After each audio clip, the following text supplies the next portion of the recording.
Hokokore ke uhuwhanga mo he ngahi talawhata. Ko moa ki kamata ake ngahi polokalama ko tawa ko atu he ahoni. Tawana te tea o whaito mama o atu. Te pupuyang heba mo ho eiki ka mo whanua. Te pehe ke tonga ko tawa ko ke whanonga mai ki polokalama ko i FAFANGU o SAIONE. Ta mo e whainga maari e ko ni ke o atu ai ho polokalama ko i FAFANGU o SAIONE ki Keni. Ia taim tatau ko loto ke taitalere ki mo tō ko tawa ko mo lava mai ki lotoni ke tau kamata whakataha mo e polokalama ko ni mo whakaonge pe e hoko e polokalama ko ni ke ne e whamama ki tau tōtau te whito ki he tawha ki whakalau maari ko atu e whamalo ke teki mo tōl ko tō pe ka inga i he lava ko ia ke mo mamatai mai tau ngahi polokalama mo tō ki shea atu pe tau ngahi polokalama ke tau inasi ko tō ai. Taim tatau ko loto ke taitalere whai whikau pe me sene Australia. Taitalere ko e whai whikau pawa ke whaatataha tai mihe ahon. Pea ko ulo i be ke neongo ko e ta taim polokalama pongpongi ka ko whamalo atu ho o taitalere ke whahoko e ta polokalama i ahon he kore nai whahoko atu. Pea ko taitalere ko ke polokalama ahon ke hea ke whai whikau. Pea ke whamili pe mo e ngāwe whahoko pe me sene Australia. Ia, malo bitsolo pia ko whawhitai ki he o tua mawhi, tamai pia moi alo, pia moi lau maare man oni o mga toonga ko uhi ko e ta whehokotaki i he ahoni neongo nei kai ko ha taimieni na ta whuatutu ki ai ka uhange ko lau ko e o tua o kupure au niu ki he e tau polokalama ngā ue ko toa pe. Pea i he ahoni o whafofa au pita pe ea i Australia mahino au pita pe mawhana pea au mau i he degrees waono wa fitu pea mahino i au kau ia whaaofa au pito. He ko ke mea I pe whoksolo ko whonuani ko taluene mau tāwai pia me tau atu ke tau ko simu tau. Kui. Ko uhi ko ne ulo mai ai la a ko matai ko loa ia ki a te mau tolu I he nofu. He mau whanonga holo pepe a moe pere pela. Mona. Pea ko ne tu ko tai mini solo ke mau ke I hokot pe nofu hotele. Pea ku kai ke toi whae hatokanga ki he Christmasi mahino pe ko ke ostala mai pe foke ko ko pau ke mau Christmasi e hotele. Ya ko whakawhetai lahi pe ki ai ke tari he ko tūwhakanga pe ia o aho. Kau whawhoke atola. Mo lahi apito. Whaifikau. Pea, koe ngahi, ala tukeni ke ngahi taimi, koe ngahi aho. E ngahi holiday, koe ngahi family, koe ngahi aho eni. Koe ngahi family ke whai malolo le whaifikau. Pea ku toko lahi te ki mautole kakai, koe mau mea ku whai tainimi. Koe kumi holo pe ko wheha wheitu e lava maa. Lava afot ke mau holiday ki ai pe mo family. Pe ko haki motel, pe ko hotel, pe ko whanki ke mianga. Pe ko wheha wheitu koe ngahi taimi eni. Ke malolo e family ka ko ia e whaipikau o ke loto koe ke kumi ke po te hala ko mo api ke fok ko malolo ke mo api na ngalo ai hala ki ho api e ko ga ko talu e ta polokalama me te kononga mai whaipikau e a o be ke time Christmas o ke whaipikau whaipikau no na ko ngai ko tokanga ki ai whaipikau ke winga na fai ko ke toki foki ko api ko ke fiu kumi ho api ko ke te mana tu e ko ai hala ko Mon lah jolo.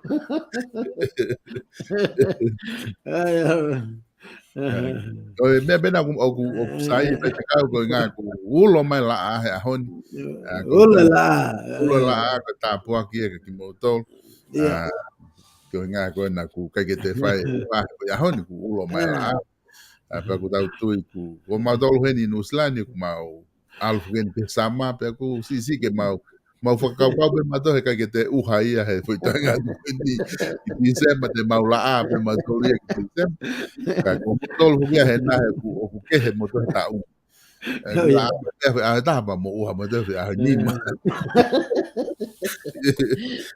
Lagi hola tu fok ne ma fok fa mari ke gi hola ki nusila o pe o ya o te hau ki nusila me vai hola ka o hau me vai ka ma o momoko ke me a pe ia me a pe ko gia ko nga ko le hanga tolo pe momoko al pak pe momoko ko ale ko ma uha ka kisa ini da ni ma fa na mai da ni manuslan fa fe dai ki alwen ke danim ke mahino ka mau tolu ku mau ki nga unu ki he ke taimi ma fa na pe ko me fa ke fia e fa fika ko te mahalo i he tu ko e ta polokalama ko ne ko osi na ta toki situ a mi ai na ta tala no ke nga hi fa ka ma i nga fa fika ka ko taimi ta tau pe foki na ta osi tala no pe me ko osi e na ta amanaki pe ko ta polokalama e to fa hoko pong pe ko nga ko ahoni ko fa o sieni o atai ki kantiteti ke campaign I he la ko I tonga a ko na fa o sieni o ngata mahalo ko ngata fia ko ta hawa to apo ko pong reba ku to reba na u pena mo na u hafua na u ka ke te fia ma o ke te faha te malanga kantiteti me ngahime ko ia te reba ka kai ke na fili I a to april ka nga I riu ko ni fai I ahoni o matunga kore at ke ta polokalama ahoni ko nga ka lava fa hoko fan ki riu ko ni I fa fika ko tui mahalo o ku fa fia ko nga he ku te ma mo nga fa nga mari ke ta lava si o atu ke tu nga ko gu ai ko e tau kau kantite I ti tonga ka ke hene tu ko ia fa fika ko tui mahalo ko isi ma inga taha ia hen I he tau tala noa ke tau ngai mea whakapolitikare mo whaunga, mo pureanga, mo hafua, ko pure le rei. He ko tui mahalo ko mea koe au fia mau ia he taha ko toa pe, ta tau pe I api o fia mau e whamili ke ngai mea ko toa ke iai pure le rei, ko siasi o ku iai pure le rei, ko pure anga, koe kolo, koe whanua, koe pule anga kia mau, ke iai kau taki ke mau ai pule lerei. Pai whikau koe whamatala e pule lerei, ko o sipai ia me ngahi tawhaaki ke ono whamatala i, koe ku whihu i atu aku ka te koe, ke whai mai moha o whakatala noa, koe haa lau e wholofola, mo tohi tapu, i he pule lerei, ke lava ke taku tala noa i he aho. Alo whai whikau. Io, malo bita solo pia ko whawheta ki e ki ko hiko ta mau whainga maari ke ta toe unu mai ke whai haata lau ki he kawenga. O kulolo tonga vei pai o ta tau pe i he ngahi polokalama whaka sosiale, pia mo ngahi polokalama letio, ko TV, o whekau aki pia mo ngau e mahu inga ko ia o teu ke whakahoko i ho tau ki whonua, whekau aki pia mo toe whiri ko ni ke whai. Ko tui ne ta os polokalama taua hoko mai talue me he uafe ua taha, o ta whanonga mai ko ia ta whaka, o ta tala noa i mai ngahi mata mama o ku more ai pure lerei. Ka koe uhi o ku iai pe ai uhinga o e malae kotoa pe ki he pure lerei. Ka koe uhi ki koe ta polokalama a taua o ku tō ai whakamamafa e ta polokalama koe hae lau ai wholofola pe koe hae lau ai tohi tapu ki he ngahi ka veinga ko ia o ku tuku mai whakawike ke whaia ia tala noa. Pea i a honi whoki ko ke o mai ai ka veinga mahu inga o whakatatau ki he toepe a e ua, pea tau siorewa ki he ola o e pure lerei.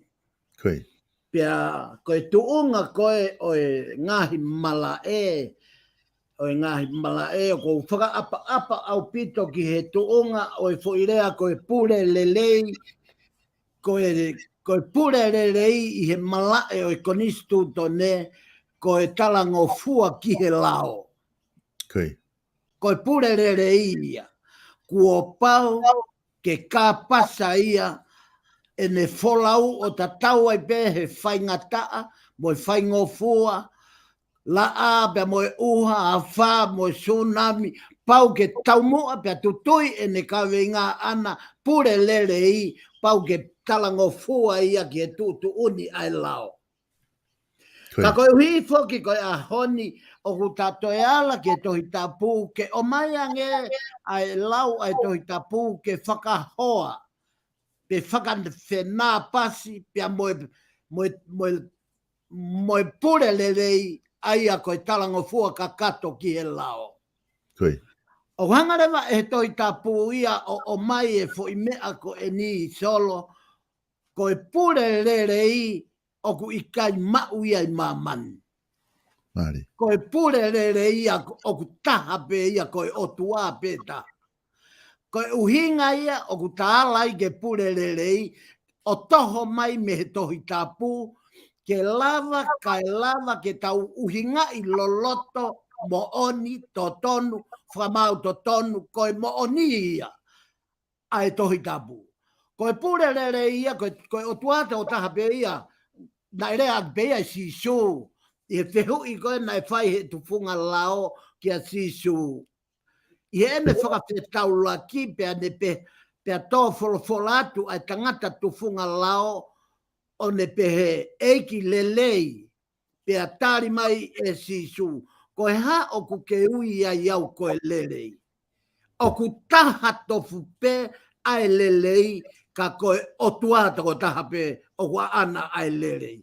Pea ka pau koe o tuata ko taha pe o kua ana ai lelei. O ku hala e whaahinga e tangata moha lelei.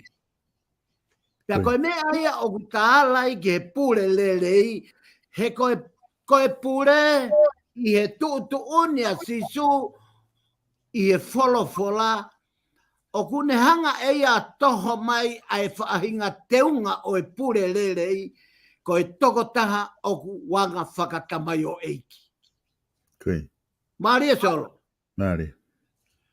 He tā koe purerei hei kai ke mauia I olunga. Hei kai mauia I loto. Koe purerei, koe tokotaha, kuone tari a e tauveri mo e polu vai ko hono whatongi aia. Pea koe me aia o kui e te tautoki mau e purerei me ai. Ka koha tokotaha o ku mo ui whakatamayo eiki. Koe tohi tapu e nia. Hange o ku ngari whepake tohi tapu mo e tūtu oni ai konis tūto ne. E solo e. Hange o talamai he konis tūto ne koe purerei koe tukulolo pe koe talango fua ki he lao. Ka ke whakatoka ngai e na whepiki taki. Hanga whakatoka ngai ai taimi o ku mari ai ai purerei I he lao pea mo e purerei I he ranga whakasevaniti. Ko e hifo na e whai e sisu, te tuku atu e ki potu tohi, pea toki whakaosi ai e tatala noa. Filipai wahe ua vesi ni ma o kupehe ai e he apostolo. Io, ke ia teki moutolu a e loto pehe. Aia na e ia kalaisi sisu. Vesi ono.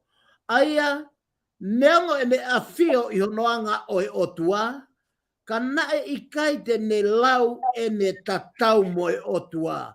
Whakatoka nga I ange e solo mo e kau whanongo, ki he kaweinga mahu inga o e anga whakasevaniti. Na I kai I he lau ai wholofola, na I kai ke toka nga ia ki he ne tatau mo e otua. Ko e mea ke ne haaki puke ki ai. Vesi fitu I a Filipai wahe uabe.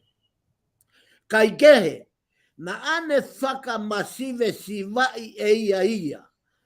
Ihe e ne to'o a anga o e tamayo eiki, mo e ne hoko ko e tatau o e tangata. Solo, ko e mahu inga o hataki.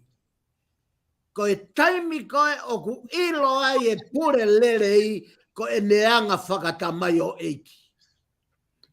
Ka iai hataki o ku puri ai ai anga maulalo. O ku puri ai a ene anga whakamasive sivai e ia. Ke hoko neongo e ne koloa ia ka oku kaike ne lau e ne koloa ia ka oku pore pe ia I he no ulunganga masiva. Ko e mea ia o kui he lau e folfola ko e purerei. Ko e purerei he lau e toi tapu. Pea kui kai to e ua e lau ia e toi tapu ke purerei. Ko e lau e toi tapu ke purerei. Ko ia o ku neanga whakasevaniti, whakatamayo eiki o hange ko sisu. Ko e makatuunga ia e purerei, na e hawa sisu o fotu I mamani. Ke ea ko ia ke a mamani o ta taupe me he maolunga taha ko e tui, hau eiki no pere pare mia, kauminista, ko e haha whahinga la kanga maolunga I mamani. Whakatoka nga iange e solo, ai foi whakama opo sisu ko ni, ko hoku talo ni ko langi, ta ko hoku tunga wa e a mamani. Ta ko e tunga wa e sisu a mamani, ta ko e mahu inga e purerei ke tau kamata I he tunga wa e o e otua, pia te tau toki mau ai a hewan. Kau whakafoke atso. Mo la he pito e whaiwhikau pia ku maari e pito ai whamatala ko ke o mai ke he purerei. Ngahe koe pongo whi whakau foku ke o mai he kuwakai ki ai I he purerei I mamani ko te talango fua kakato ki he lao. Ko e purerei koe nina ke hanga o whamatala mai me he wholofola ko e tokotaha o kuanga whakatamayo eiki. I he whakarea whaiwhikau koe kusio ke ai maari e ko ngaha kuna whakarea ke he kehe. Ka I he uhinga o wakai ki ai, ko talango fua ki he lao, ko tukulolo. Ko pau ke tukulolo taha ko ia, ka lawa ke te talango fua ki he lao. He kai ke aha tahaia mo ui afungi. Pe kai ke loto ke tukulolo ne mo ui ki hawhainga mea. E lawa o ne tukulolo o talango fua ki he lao. Pea ku o mai whaku mai mea koe ni i he whakauhinga ko ki o mai he wholofola. Koe taha o kuanga whatamau eiki. Koe taha ko ia o kuanga whatamau eiki. Ku pau ke tuku lolo. Ai mei o kuna me alpe nawa ia whetaulaki. Koe mea ko maare ia he whakauhinga koe ni ki o mai. O kuna alpe nawa whetaulaki ki whai whakau ko ia e whai whekau mi he wholofola. Pea ku paku mahu inga au pito ai whakau ko ia. Ai a koe e whai whekau koe ni tuu koe ni koe i he mo ui whakalotu, koe ai pia taha o kuanga whakatamai o eiki, pia ku mahino rewa ia o ku mau, ko pako ta tala noa i he siasi, mahino rewa ia o ku mau he siasi ko ia ai pure le rei i whaiwhekau, ko ne asipe ulunganga koe ni iha whahinga whaunga, pia koe siasi, pia koe whamiri, pia koe mea whakapolitikare, pia koe whanua, pia pure anga, ko ne asipe ai whaiwhekau i ho whamadala ko ne ia e pure le rei. Ia, e solo koia, ko hono mo'o ni ia. Ko hono mo'o ni, he koe fo i teunga ia na e hawa si su ia o tui. Mana tui ko si su ia ko tui o ngahi tui. Koia. Pea moe eiki o ngahi eiki. Ka ke whakatoka ngā e fo i whakamatala a apostolo a enehanga o liliui. Aia e lava pe ke ta to'o mai e uhinga ko e ni. Ko e politikare na e kamata aki a hono whakanofo o e historia o mamani. Ko e fo i politikare ko ia ko e kamata bea me i olunga. Koia. Ka ke whakatoka ngā e fo i hu mai a sisu, he na tau tui be tau tolu ke o tua, ka na e fau i e ngahi taanga, i e ngahi mau, i e ngahi himi. Ai o tala noa kātoa ki ai tohi sāme. Sāme ulua ki ke sāme te au nima noa. Tala noa i he ngahi whaunga. He ngahi tala whaunga. Na talawe he wiko si he tala whaunga. Ko e whahinga mawhai makehe. Pea mei he kakai. Sai, ko e foi mea ia ku hinga ki ai hanga whakatoka ngai, ka whaaki pe o e wholofola te tatoho me ai, o ku hau pe ia taunga tonu ki he foi mo ui mo, ko e foi politikare a sisu. E solo ko e hoko mai a sisu, ko e foi politikare, na ne hao li riu e politikare. Koia. Pea koe ne liliu na e whai ke politikare, koe ne hanga e ia o taaki mai me he maulalo taha, ke kamata me iai a e whanonga ki he maulunga taha. Ka na tauanga ki tau tolu i he politikare, a e na nofo e kau siu o whihala ki e nau mau. E kei e nau tolu, tau eke e nau tolu ke haatu i. E whau mai e misa ia ife. He urea ki ai kau palofita, urea ki ai kau peteria ke, urea ki ai toitapu. E whau mai me ife, parasi o hatui, nofo nau tolo siofe palasi, ho mai a sisui ai angai o manu. Ko e foi hoga a sisuko ia, ko e ne hanga ia liliu, whakangata politikare, ai tangata, ko e fie maa o lunga, ko e fie ha, ko e fie poto, ko e hapua. Ka e ho mai a sisui ai lalo. Hawa sisu ia ko e poto o hau ia tanu hono mawhai. Ko hono uhinga, ka ne hanga o hiki e ne tamai o ku tahape ai lerei, o ku tahape purerei, o ku tahape ai politikare mooni, o ku tahape, pia ko e toko taha ko tope, ena talawe ke uikosi, ko e maka kua toka ai, ko e maka tuunga ai tangata tufunga poto, hei kai ken toi liliu e toka e makatunga ka koia bego toka ai ako sisu kalais. E solo ko e mea ko toa pe i tonga.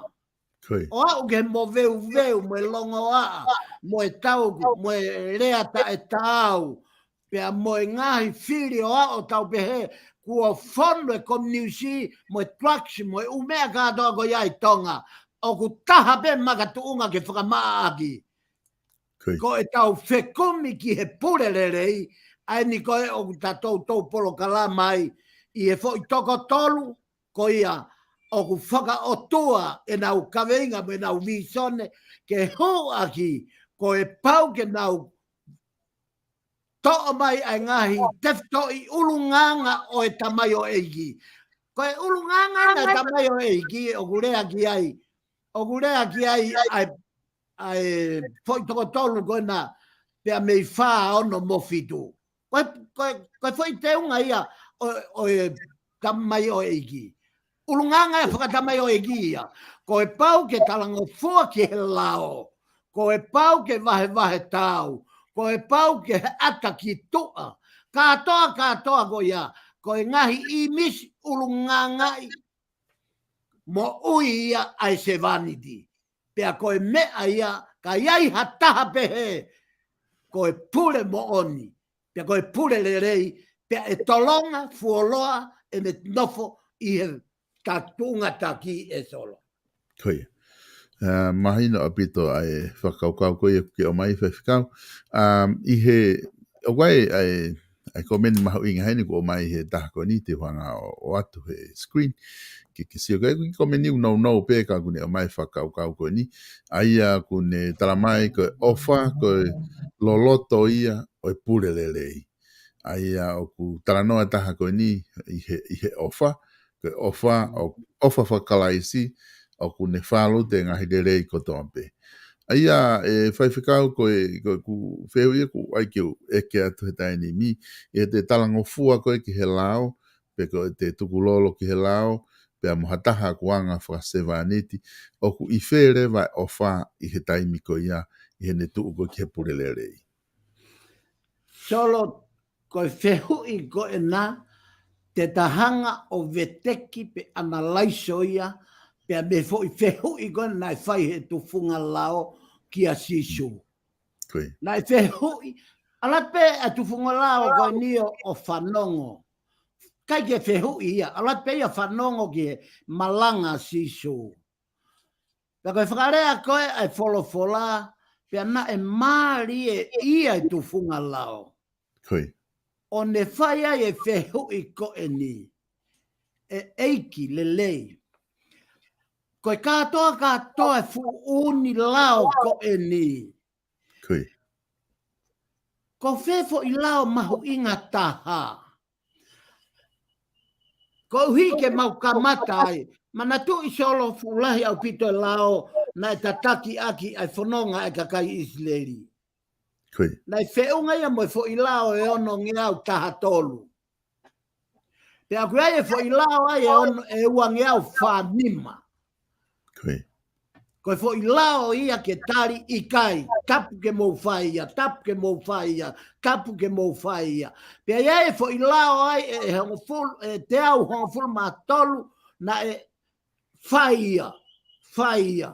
Aia koe whaka io ia. Katoa e lao koe ni e solo, fungu lahi e lao ia. Pea kua wheto o aki ia he kau Isleri. Lao koe ke whai tuku ia e nau tolu. Lao koe ke tuku whai ia e nau tolu. Pea maka tuunga ia e whehui ai matapureni. He koe tangata lao eni. Koe. Pea koe te whehui ka sisio talange. Pea koe fu lao koe ne ono ngeau hongo fu matolu koe ni. Ko whefo I lao o ku mamawhataha. Whakarea e luke koe tuu ki mua taha. Whakarea e mātiu koe lao maho inga taha. Pake hanga whakatoka ngā e tari na e whai e sisu. Koe. Whanonga mai hanga e sisu o tari pe me wholofola ai whehui koe ai tufunga lao. Toho mai ia a te talo nomi wahe o no. O ne tari aki. Whanonga mai a Isleri. Ko si hova ko o tua pe e taha. O kui kai toe ua o tua ko ia. Koe. Pea koe o tua ko ia taha ko ia. Whai ki ai ho o wha. Aina kuhinga mai whehui ki ai. Koe. Whai ki ai ho o wha. Aki ai kotoa o ho loto. Moho ata mai. Pea moho iwi. Pea moho loto. Solo. Koe foi wha katoa koe nā. Ata mai. Iwi. Loto. Laumari. Katoa foi wha koe nā. Koe me aina o kuhui. E paula I he tohi ua korinto ko tangata I loto pe ko tangata mo tangata I tua.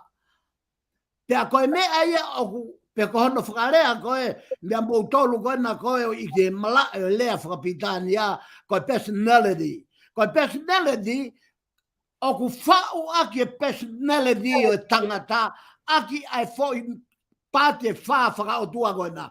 Koe atamai, koe iwi, koe lota, koe laumari. Pea koe foi wha koe ia. Koe uhinga ia pe he mai si su I he pone a keini. O mai katoa ia ka maako. Whakaori solo Mari. Kore si suia ke oange katoa ho tau atamai, ho tau iwi, ho tau loto, ho tau laumari. Tala mai si suia o mai katoa e maako. Nge esi koe. Pea koe uhinga ia na ta wha polokalama I pau pehe atu. Tau he aki he ta polokalama. O kurea aki he kakai e pona keini. Pe koe whanau I whaau e mo ui. Ka kui teki ai ke nau maa usia e nau tolu. Ai mea o kui koe pona keini. Koe whakange esi kita. Hono whakarea totonu ia. Ai ke nge esi. Kai whaingo fua hono whakafonu koe. He koe taimi koe ke whonu ai. E mahua. Ai mea mahu inga ia ki tua. Ka ke nofo koe mea tae aunga. Koe. Pea koe uhinga ia solo ai pure lerei. Koe o whara.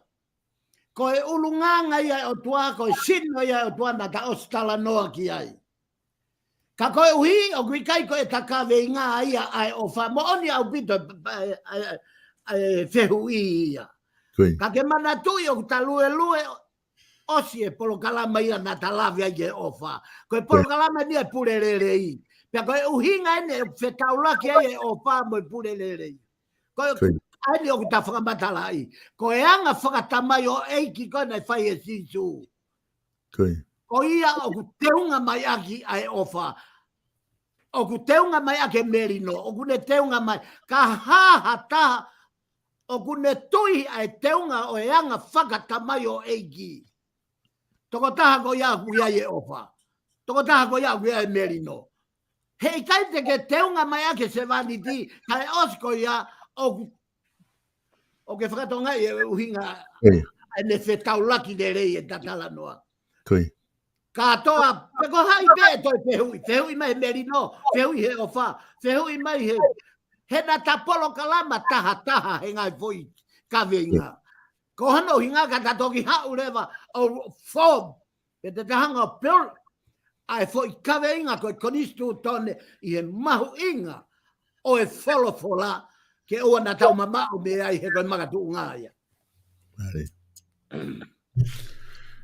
Mari e pito, whaiwhikau pia kou tuiu ku maoni e pito, mahu inga he ai whamatala ko ni ku ke hanga o mai, he ku whenā pas le rei ia, pia kou manatui le rei pe taimina ta tala no ai whoki ki he ngahi ele me ni tiko ia hange ko e ofa, ngahi magatu unga le rei ko ia na ta tala noa ke ngahi mea kehe o ku pia koe ahoni ku ta whoki mai e ni ke pule le rei o whakatahai ki nao tolo. E whaifkau ku manatu I whoki ai tala noa I he wholofola ki he oho mohe. Koe taha ia tala noa manatu I me he fuoloa ki I tupu hake ai koe oho mohe pia kou wakai atu ki he whakatata koe ni o ku asa mai me mui ia te koe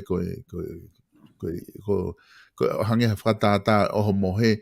Koe whakaukau koe ni koe ke ono hanga o tua e si suo o mai tini mai o fufulu koe vae ni ka wako ngā. Na e whakatau mua e mea koe ni I he laine koe ni anga whakasewa ni ti mea koe ia. Koe hai na e whakatau mua ki ai polokalama koe ni oho mohe pe mo fufulu vae. Solo koe kaweinga ia. Kaweinga pe koe misiona a sisu koe ne hifo ki lalo o anga whakatamai o iki. Koe.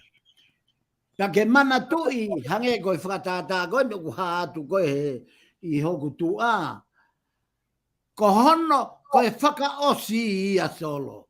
Whaasia, koe. Koe whakaosi ia e de se vaniti maau.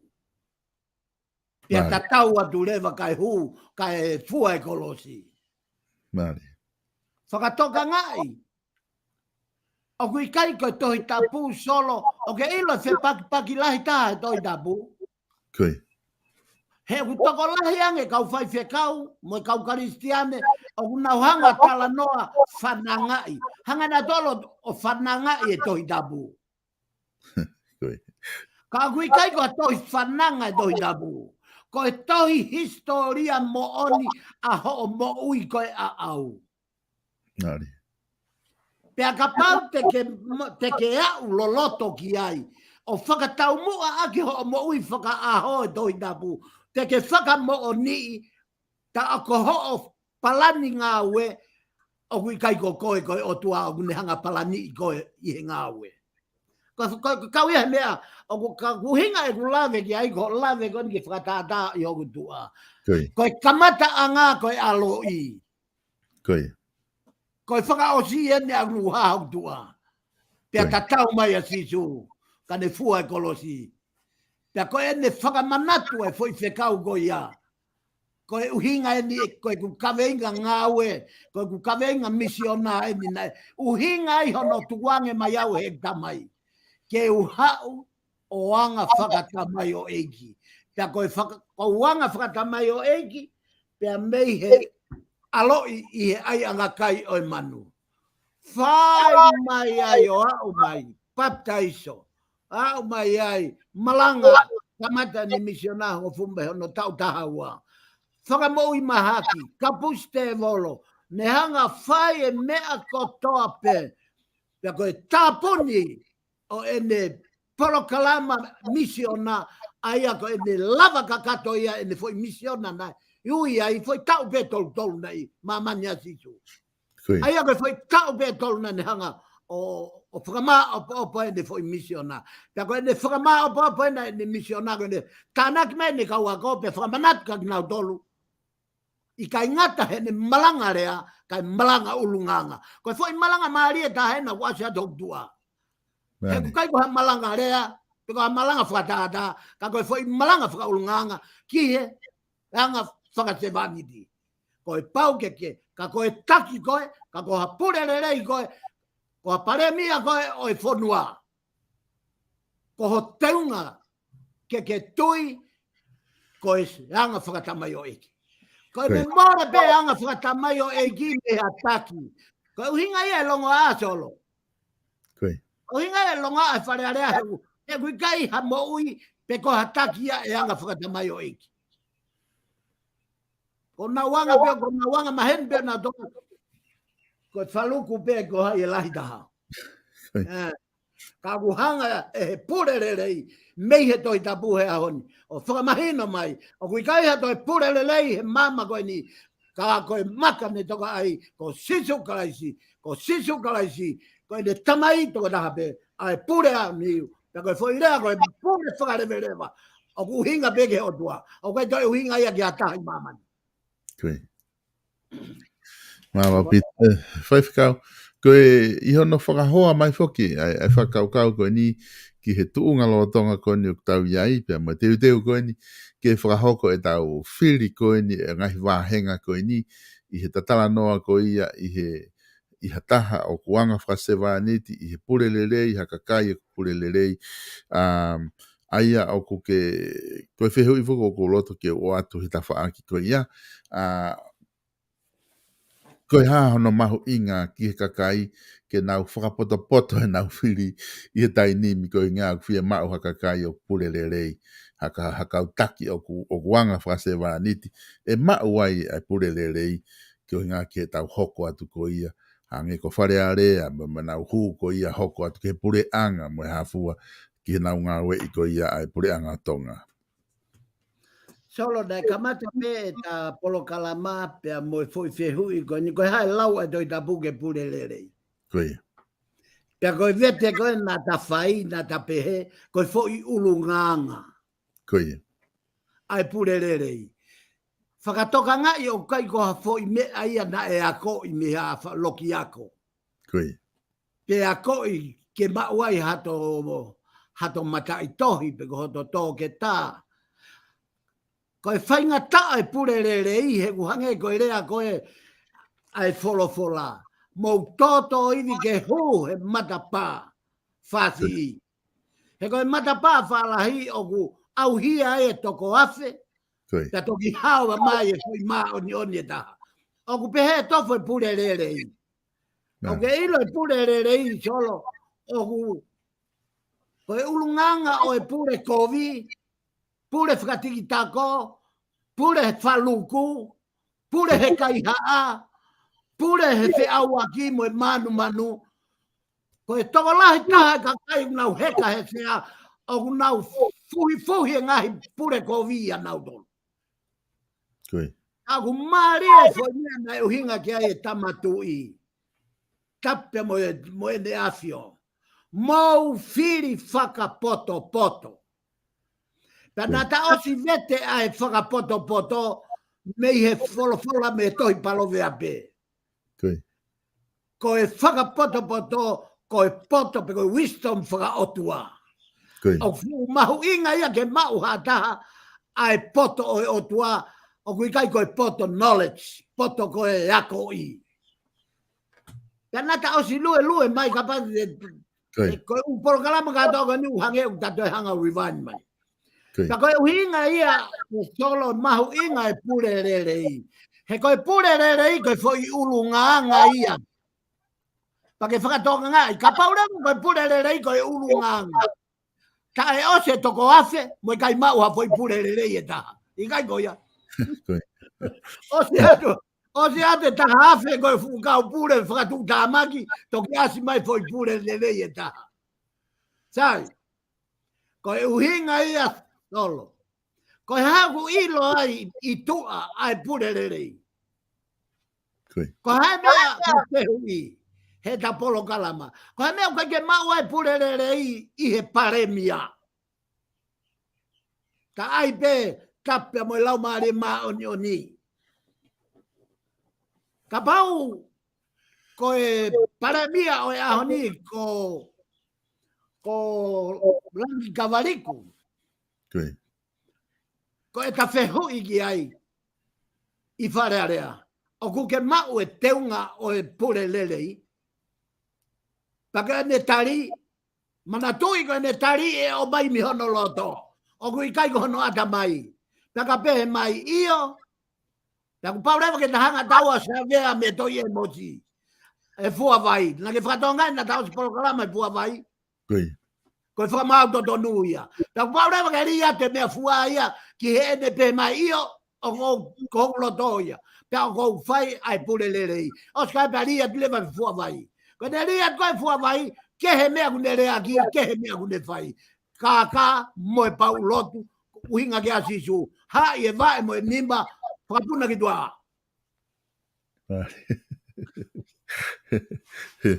Maria Pito. Fai whekau. Koe ki mua ke ta alu ki wha maa opo opo. Pa mo ato ki whai ai ha popo ka kou watu e whakau kau koe ni kwa haki e deau. Ka pau ku o ku iai ha kakai ku o si whiri nau tori ki whare area. Ka aku ki kai ke nau wanga whakasewa neti ki nau toruia. Pete nau fie mui mui pe talango fua ki he lao. Oku nai kai nai ke mau e purele rei he whiri ko ia nai pena e whihala ki na kai ke whakapoto poto e whiri ko na e whakahoko ko ia pe koe I he o wakai ki ai whai whekau he tatalanoa ko ke purele rei. E solo o ku whatou whihia o ta whaaki e ua. Koe. Ulake e ta whaaki koe candidate. Koe. Ka pau o ku whai hala,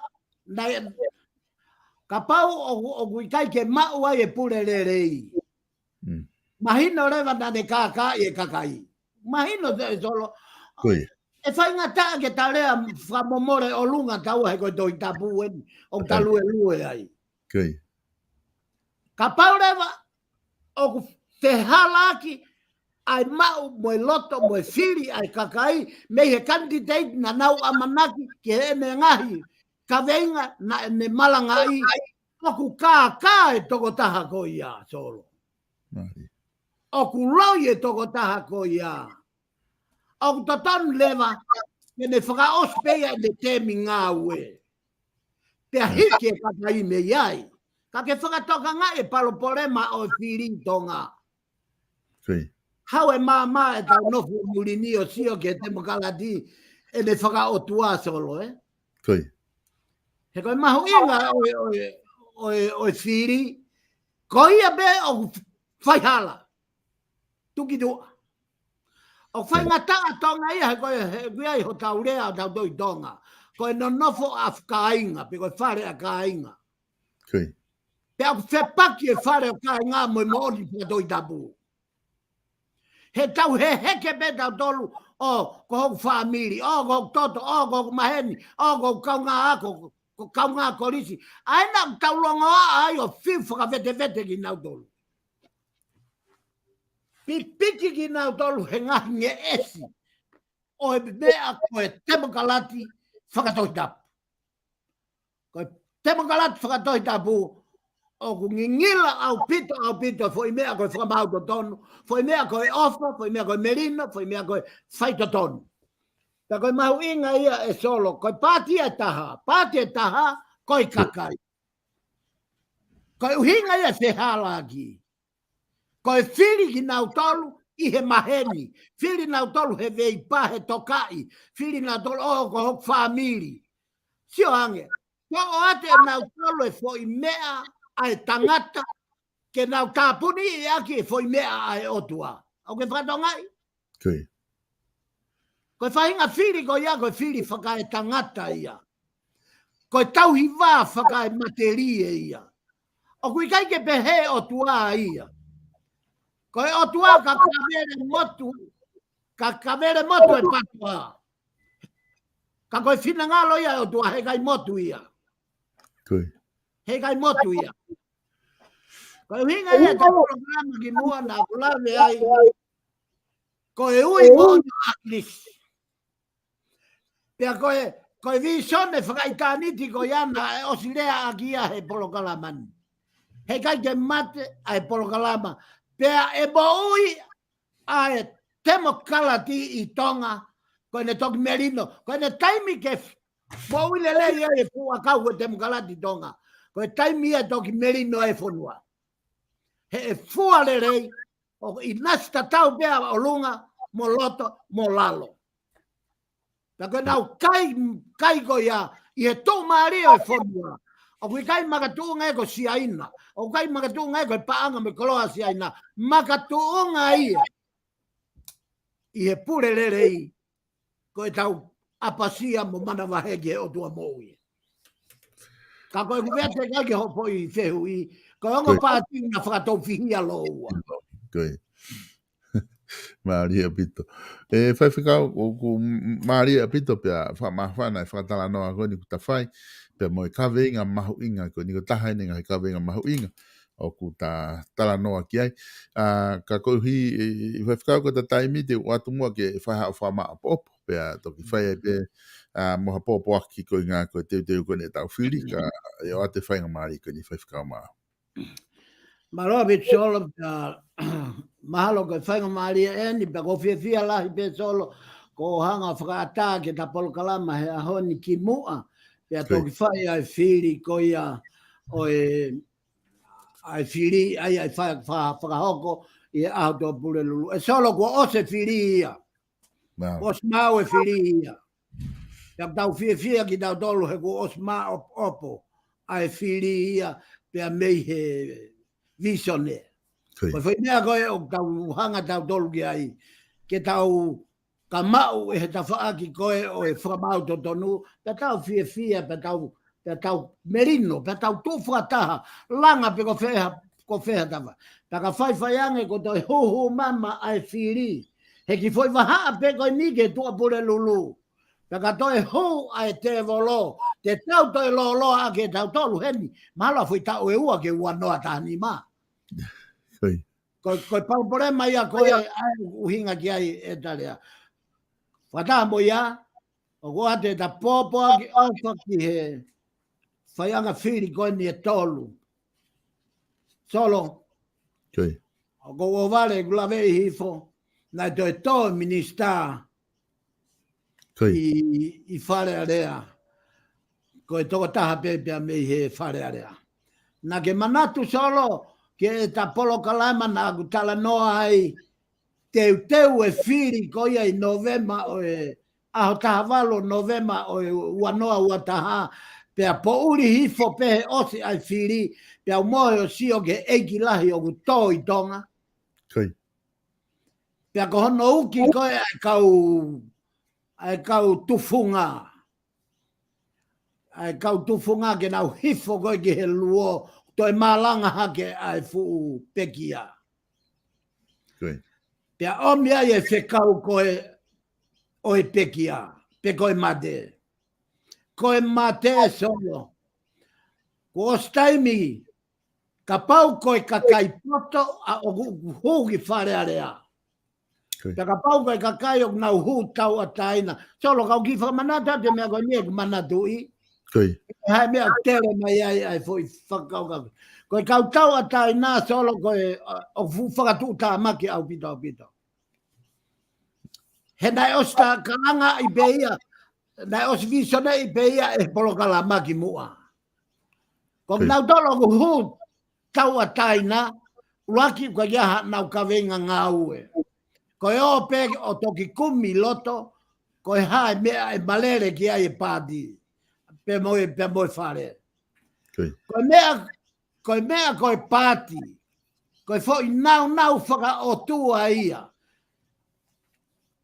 Ko hono uhinga ke arerea e nau kawenga ngā ue ki he lerei ai whanua mo kau lerei ke kakai I tua ki mua pe nau toki hu o whakahoko e foi visone ko ia. Pe au ku pehea mulini ia solo. O koe ke nau tuu taua taina, ko tuka tāko tā pena e hua tuu taua taina, o kui kai ke fuoloa mole hono se aona. Ko pau peke ke whiri koe pe ko whe pāti te ke alo kau ki ai. Pe neanga o ko hono toki whukotuu e ni tonga. Ka o ku osta tonu ke taki whakapāti a tonga, ka e oa kua iai ha pāti, mua te nau te tūhake nau, whotuha nau. He ku osta tonu ke whotu ke ua ke lava ke mao e whakamau to tonu. Ka koe hinga ku lave ki ai koe hinga ke ne lave mai. Ka koe hinga koe a honi ko whamaloat solo he lava e ta polokalama, pea o kou whamanu I atu ki he whiri kotoa pe. Tona wha, ma temi ta bueluelu. Koe whina ngalo mo nia koe o tua. Kua pau ke tau mui. Koe kore ki tonga tapwha. Mau hanga a whai e whina ngalo e o tua. Ka mau whakamo ni ai visone, whakamo ni e mau whakahape mon de gloi. Hei kai te ke whamoni o gloi pe moni visone, o ka pau hei kai te ke tukulolo, ave whina ngalo e o tua. O kai koe ave holoto. Tau kai koe ave uhinga re rei. Tau kai koe ave matai tohi moea ko re rei. Ave whina ngalo e o tua he osi whonu ia he whekau whaka o tua. Pea whane, whituafe, pea mei iono, pea mo Paula Piveni, pea me. O kou tala manu ato e polokalama e whafango SAIONE.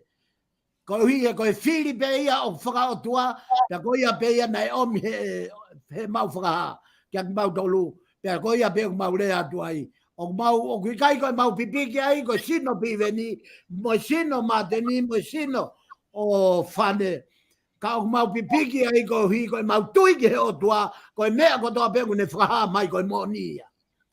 Ta ko hinga ia e ta popo aki me he pe me he polokalama ko ia e viponi ofa ke mo mau ha fia taua taina pe ke iku foki ke whaka mo ui e whonua ka tau te fito ki he kakai masiva e solo. Kau whaka foki atu. Malo pito whaiwhikau pe ku whamaro lahi atu I he lava ko ia. Ai ta polokalama whafango SAIONE ki he weekend, pe mai tokoni ko ia ku whakahoko, ai ku whai ki ai whakatala noa ki pure lelei. Whamalo atu e kainga mo mamatai mai tau polokalama, tau toki hoko ate tau polokalama whafango SAIONE I he taimi, I he pure lulu wikahau, taimi taha ho ata ka mo mea.